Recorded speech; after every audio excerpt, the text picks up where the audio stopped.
और ये महिला जो दामाद को ही लेके फरार हो गई है, दामाद सास को लेके फरार हो गया है, तो ऐसे नीच कर्म के ऐसे पुरुष को तुरंत सख्त से सख्त सजा देनी चाहिए। और जो महिला ऐसा कुकर्म की है उस महिला को भी सजा देनी चाहिए। दोनों को बीच चौराहे पे, जो जूली जी बोल रही हैं हम वो तो नहीं बोलेंगे, लेकिन बीच चौराहे पे बांध कर इतने सोटा मारना चाहिए कि जन्म लेने के पहले इन लोग का रूह और आत्मा कहर जाना चाहिए। और तुरंत अरेस्टिंग करके हम तो न्यायालय को बोलेंगे कि समाज को दूषित करने वाले ऐसे ओछे मानसिकता के लोगों को तुरंत ही अरेस्टिंग करके और तुरंत के तुरंत फांसी की सजा दे देनी चाहिए। महिला भी इतनी गिरी हुई है कि अपने ही समाज और संस्कृति के साथ खिलवाड़ की है, अपनी बेटी का जिंदगी खराब की है, अपने घर, अपने समाज, जो आसपास के मोहल्ला है वहाँ भी कहीं ना कहीं लोग, आसपास के लोग सुनकर शर्मसार होंगे। तो ऐसी महिला को तुरंत अरेस्टिंग होनी चाहिए, तुरंत जेल के सलाखों में डालना चाहिए, और उस दामाद को भी तुरंत अरेस्टिंग होना चाहिए और जेल के सलाखों में। तो सास क्या बनेगी? ये तो औरत के नाम पे कलंक, एकदम हम इसे कलंक कहते हैं। अब आप कह रहे हैं इसको जेल में, इसको तो रोड पर निकाल के जिंदा ऐसे ही जला देना चाहिए, फालतू के। क्योंकि दामाद के नाम के दामाद जो होते हैं वो बेटा के राक्षस है ना, राक्षस है, ये रक्षिणी है, और वो जो दामाद है सो राक्षस है। और ये आप हमारे पास जो आप लेके आए हैं, कहीं ना कहीं समाज में मतलब ये भटजुग का ये देखने की रूपरेखा मिल रहा है कि अब राक्षस रक्षिणी का भी जन्म हो चुका है। और ऐसी राक्षस रक्षिणियां समाज को दूषित करने के लिए आए दिन ऐसे घटनाओं का अंजाम दें। तो नमस्कार दोस्तों, अभी नारायणी शक्ति फाउंडेशन में मौजूद हैं और अभी एक सोशल मीडिया पर आप एक मामला देख रहे होंगे कि दामाद और सास में प्रेम प्रसंग हुआ और दामाद के साथ सास फरार हो गई। चलिए इस मुद्दे पर हम बातचीत करेंगे। यहाँ पे सरिता मैम है। मैम कैसे हैं? पहले ठीक है, नारायणी शक्ति फाउंडेशन में आपका स्वागत है। इस बात को आप समझ लीजिए कि इस केस को मैं बोल रही हूँ, देखिएगा कि जांच के बाद यही सामने देखने को मिलेगा। इस केस में देखने को मिल रहा है कि यानी कि वो जो महिला थी वो पहले से उस लड़के के साथ अफेयर में थी।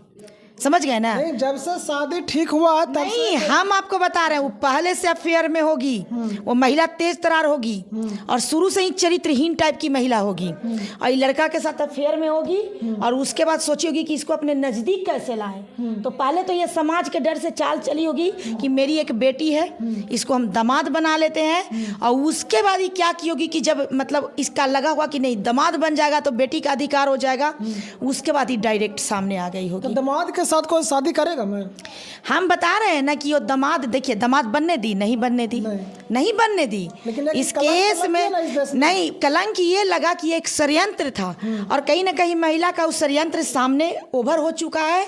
यानी कि वो अपने बेटी के साथ फंसा के ये सोची कि दामाद रूप में हम दोनों ही एक दूसरे के नज़दीक रहेंगे, लेकिन उसका ये पाप नहीं फल पाया। और कहीं ना कहीं बेटी को पता चल गया होगा, उसके पति को पता चल गया होगा, और बीच में ही भंडा फूट गया होगा, जिसके वजह से ये दोनों आमने सामने आ गए और कहीं ना कहीं मामला रिएक्शन हुआ होगा। मैं बिल्कुल 100% कर रही हूँ केस इसी टाइप का। समाज में क्या चल रहा है? ये समाज में यही चल रहा है कि ये सब औरतें जो हैं सो सुपनेखा, सुने हैं ना रामायण में, रावण की बहन सुपनेखा, ये सब सुपनेखा टाइप की एकदम राक्षसी स्त्रियां हैं।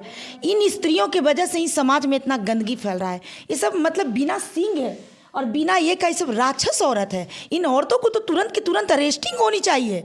ऐसे औरतों को समाज से बहिष्कृत कर देना चाहिए जो समाज को इतना गंदा मैसेज दे रहा है। कुछ समय पहले आपका सोशल मीडिया पे एक बेटा और माँ का कहानी उजागर किया, अब बेटी और दामाद का कहानी उजागर हो रहा है। तो ये गिरी हुई महिलाएं जो रिश्ते के हद को खो रही हैं और कोई ना कहीं अपने ही परिवार को बर्बादी का रूप दे रही हैं, परिवार के साथ समाज को बर्बादी का रूप दे रही हैं, तो ऐसी महिलाओं का तुरंत अरेस्टिंग होनी चाहिए। ऐसी ओछी मानसिकता की महिलाओं का, और नारायणी शक्ति फाउंडेशन ऐसी ओछी मानसिकता की महिलाओं को भरपूर हम लोग निंदा करते हैं। दामाद के साथ सास अगर फरार होती है तो ऐसे महिलाओं को आप क्या कहना चाहते हैं? हम ऐसे महिलाओं को यही कहना चाहेंगे, उसको लिए कहने के लिए तो कुछ बचा ही नहीं है, क्योंकि वो इतनी गिर चुकी है कि अब वो उसको उठाने की भी आवश्यकता विरोध तो कर सकते हैं। हम यही उसको बोलेंगे कि तुरंत ही प्रशासन, जिस एरिया में घटना घटित हुआ है वहाँ के प्रशासन से यही निवेदन करना चाहेंगे कि तुरंत ही उस महिला को हिरासत में लिया जाए, उसके दामाद को हिरासत में लिया जाए, और ऐसे आपराधिक और ऐसे असामाजिक लोगों को तुरंत जेल के सलाखों में बंद किया जाए, क्योंकि ये लोग समाज में रहने की योग्यता नहीं रखते हैं। तुरंत ही निंदनीय कार्य करने के लिए और असामाजिक कार्य करने के लिए तुरंत इन लोगों पर FIR होकर, चाहे थाना, चाहे कोर्ट है, न्यायालय है, जहाँ से भी ये मामला मामला क्रिएट हो, तुरंत ही इन लोगों का अरेस्टिंग करने की ज़रूरत है। और समाज के लोगों को कहेंगे कि ऐसे परिवार को तुरंत ही आप लोग बहिष्कृत करें और समाज से इन लोगों को निकाल दें, क्योंकि ये लोग समाज में रहने के योग्य नहीं है। बेटी का बयान आ रहा है कि जो भी गहना था, जो भी जेवर था, ये पैसा था, सब लेकर कहीं ना कहीं भाग गई है दामाद के साथ। हाँ, तो वह दामाद के साथ भागी है, तो इस केस में एक औरत भी गुनाहगार है, एक पुरुष भी गुनाहगार है, क्योंकि दामाद भी तो कोई दूध का धुला हुआ नहीं पाया जा रहा है। तो वो पुरुष भी इतना गिरा हुआ है कि अपने ही समाज और अपने ही संस्कृति के साथ खिलवाड़ किया है, और वो महिला भी इतनी गिरी हुई है कि अपने ही समाज और संस्कृति के साथ खिलवाड़ की है, अपनी बेटी का जिंदगी खराब की है, अपने घर, अपने समाज, जो आसपास के मोहल्ला है वहाँ भी कहीं ना कहीं लोग, आसपास के लोग सुनकर शर्मसार होंगे। तो ऐसी महिला को तुरंत अरेस्टिंग होनी चाहिए, तुरंत जेल के सलाखों में डालना चाहिए, और उस दामाद को भी तुरंत अरेस्टिंग होना चाहिए और जेल के सलाखों में डालना चाहिए। एज में तो काफी डिफरेंस होगा दोनों का, कि एक बेटी के ये राक्षस है ना, राक्षस है, ये रक्सीनी है, और वो जो दामाद है सो राक्षस है। और ये आप हमारे पास जो आप लेके आए हैं, कहीं ना कहीं समाज में मतलब ये भटजुग का ये देखने की रूपरेखा मिल रहा है कि अब राक्षस रक्सीनी का भी जन्म हो चुका है। और ऐसी राक्षस रक्सीनियाँ समाज को दूषित करने के लिए आए दिन ऐसे घटनाओं का अंजाम देंगे। तो ऐसे राक्षस रक्सीनियों को तुरंत जेल के सलाखों में बंद किया जाए और समाज को सुरक्षित किया जाए। योगी के सरकार में यूपी में का ये मामला क्या कहिए? अब योगी जी एक जगह बैठे हुए हैं, वो सिस्टम को देख रहे हैं, वो सारे व्यवस्था को देख रहे हैं। अब घर घर में मर्दों के मानसिकता को तो वो नहीं देख सकते बुलडोजर तो कम से कम चला सकते घर में बैठे हुए महिलाओं के मानसिकता को तो वो नहीं पढ़ेंगे। तो इसमें योगी जी का तो कोई दोस्त नहीं है। हम तो यही कहना चाहेंगे कि ऐसे राक्षस रक्सीनी पैदा ले चुके हैं, इन लोगों का तुरंत अरेस्टिंग होना चाहिए, तुरंत जेल के सलाखों में डालना चाहिए। हो सके तो समाज के भार को हल्का करने के लिए ऐसे महिलाओं के, ऐसे पुरुषों को तुरंत फांसी पे लटका देना चाहिए, क्योंकि ये लोग जी के क्या करेंगे। दामाद को भी कड़ी से कड़ी सजा मिलनी चाहिए और सास को भी कड़ी से कड़ी सजा मिलनी चाहिए। यहाँ पे जूली मैडम है, उनसे भी बातचीत करेंगे। क्या कहिएगा मैम, आप भी एक समाज सेवी हैं, समाज में ऐसा देखने को मिल रहा है कि दामाद के साथ सास फरार हो रही है पैसा गहना लेकर। ये तो सास कहाँ से कहेंगे, ये तो औरत के नाम पे कलंक है। आप तो इसे सास भी कहा, नहीं सास हम नहीं कह सकते, ऐसी ऐसी औरत को तो मैं सास भी ना नाम दूं। ये सास बनने लायक कहाँ है, ये तो सास क्या बनेगी, ये तो औरत के नाम पे कलंक, एकदम हम इसे कलंक कहते हैं। अब आप कह रहे हैं इसको जेल में, इसको तो रोड पर निकाल के जिंदा ऐसे ही जला देना चाहिए, फालतू के। क्योंकि दामाद के नाम के दामाद जो होते हैं वो बेटा के रूप में होते हैं। हम लोग जो देखते हैं अपने दामाद को बेटा के रूप में, और उन्हें भगवान की तरह, हमारे रीति रिवाज हिंदू के भगवान की तरह से उन्हें पूजा जाता है। दामाद को बेटा से भी बढ़ के दामाद को माना जाता है, और दामाद को हम लोग पूजते हैं। आपने क्या किया कि उनके साथ शादी किया, ये तो आप हमें कह रहे हैं, मुझे तो इनका अनुभव भी नहीं था, आप जो बोले उसी में हमको सुन के इतना गुस्सा हो रहा है कि इन्हें अरेस्टिंग नहीं, इन्हें बीच रोड पर निकाल के ऐसे ही जिंदा जला दिया जाए, हम लोग को गम नहीं होगा। सास को दामाद से प्यार हो गया, प्यार होकर नहीं है, ये प्यार नहीं, ये हवस है, प्यार नहीं है, हवस है, इसे प्यार नहीं कहते हैं। प्यार अगर तुम करता तो तुम लड़की तो वो दे रही थी ना, तुम ये प्यार किया है। हवस मिटा साल में जो महिला इतना साल में अपने पति से प्यार नहीं की, अपने बेटी से नहीं प्यार की, इसको प्यार के परिभाषा भी मालूम है। ये वासना से ग्रसित महिला है, और जो इसका दामाद है वो वासना से ग्रसित पुरुष है। इन दोनों को बीच चौराहे पे, जो जूली जी बोल रही हैं, हम वो तो नहीं बोलेंगे, लेकिन बीच चौराहे पे बांध कर इतने सोटा मारना चाहिए कि जन्म लेने के पहले इन लोग का रूह और आत्मा कहर जाना चाहिए, और तुरंत अरेस्टिंग करके हम तो न्यायालय को बोलेंगे कि समाज को दूषित करने वाले ऐसे ओछे मानसिकता के लोगों को तुरंत ही अरेस्टिंग करके और तुरंत के तुरंत फांसी की सजा दे देनी चाहिए, ताकि समाज कम से कम सुरक्षित हो।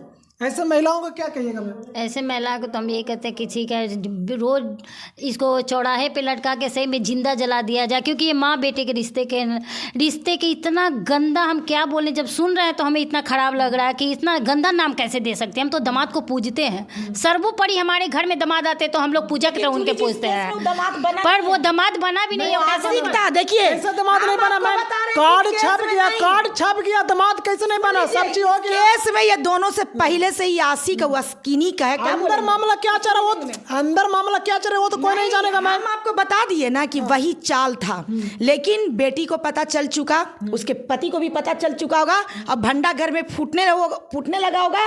ये दोनों जो भी घर में मिला ले दे के रफा सफा हो गया है, दोनों की अरेस्टिंग करवाइए और ये दोनों दामाद मत बोलिए, दामाद को बहुत पवित्र रूप में देखा जाता है। और एक केस अभी कुछ दिन पहले जो वो माँ बेटा का सोशल मीडिया पे चल रहा था, वैसी महिला को भी इन लोगों को सरेआम बाजार में इतने सोटा मारना चाहिए ऐसे मर्द को और ऐसी औरत को जो बेटा हो के माँ को जलील कर रहा है, माँ हो के बेटे को जलील कर रही है, माँ बेटे जैसे पवित्र रिश्ता को बदनाम कर रही है। और ये महिला जो दामाद को ही लेके फरार हो गई है, दामाद सास को लेके फरार हो गया है, तो ऐसे नीच कर्म के ऐसे पुरुष को तुरंत सख्त से सख्त सजा देनी चाहिए। और जो महिला ऐसा कुकर्म की है उस महिला को भी सजा देनी चाहिए। चलिए दोस्तों, तो ये मामला था यूपी का, जो कहीं ना कहीं देखा जा रहा है कि दामाद के साथ सास फरार हो जाती है। और ये भी हम आपको बता दें कि जितने भी पैसा और गहना था सब लेकर भाग गई है। और वो जो उनकी बच्ची है वो रो रो कर गुहार लगा रही है कि हमको न्याय मिले। जो उनके जो पिता हुए हैं वो भी कहीं ना कहीं अपने पत्नी के खिलाफ में बोल रहे हैं। बोला जा रहा है कि कहीं ना कहीं 2 महीना से लगातार बातचीत चल रहा था और 24 घंटा में 24 घंटा बातचीत होता था मोबाइल पर। बाकी आप इस वीडियो को देखकर क्या कुछ समझते हैं कमेंट बॉक्स में ज़रूर बताएं। वीडियो अच्छा लगता है तो लाइक करें, सब्सक्राइब करें। थैंक यू, धन्यवाद।